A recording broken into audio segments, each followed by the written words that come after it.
بسم اللہ الرحمن الرحیم۔ حضور نبی کریم علیہ الصلاۃ والتسلیم پر مختلف طریقوں اور کیفیتوں کے ساتھ قرآن کا نزول ہوا جو قرۂ سبا اور قرۂ عشرہ سے ہم تک پہنچا۔ ان سب کی قرات کو جاننے کو علم قرات کہتے ہیں۔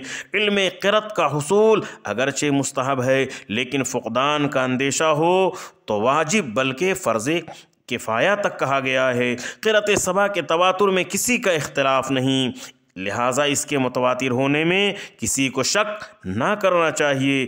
اس کا انکار و استہزاء موجب کفر ہے، کیونکہ قرات سبا میں جس کسی قرات و روایت کے ساتھ پڑھا جائے وہ قرآن ہے۔ اسی وجہ سے قرات سبا میں کسی ایک روایت میں قرآن مجید نماز میں پڑھنے سے بلا تکلف نماز ہو جاتی ہے۔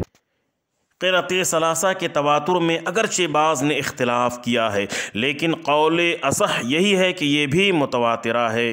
اس بنا پر قرات ثلاثہ میں سے بھی کسی ایک روایت کے موافق نماز میں پڑھا گیا تو نماز بالکل صحیح ہوگی۔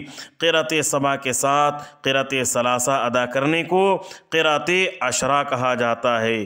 یہ اگر بطریق شاطبی و درہ ہے تو قرات عشرہ صغریٰ کہا جاتا ہے، اور اگر بطریق طیبہ ہے تو قرات عشرہ کبریٰ کہا جاتا ہے۔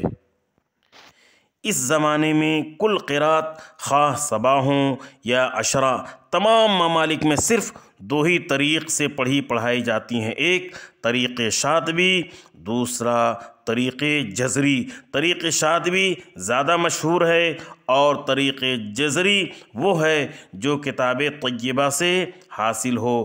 اس کتاب کی خصوصیت یہ ہے کہ اس سے قراء کے اکثر و بیشتر ترک کا علم ہو جاتا ہے۔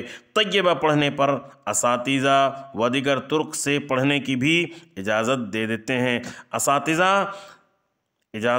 دیتے ہیں۔ بہرحال ہر قرات و روایت کے تحفظ کے لیے کسی نہ کسی طریق کا التزام ضروری ہے۔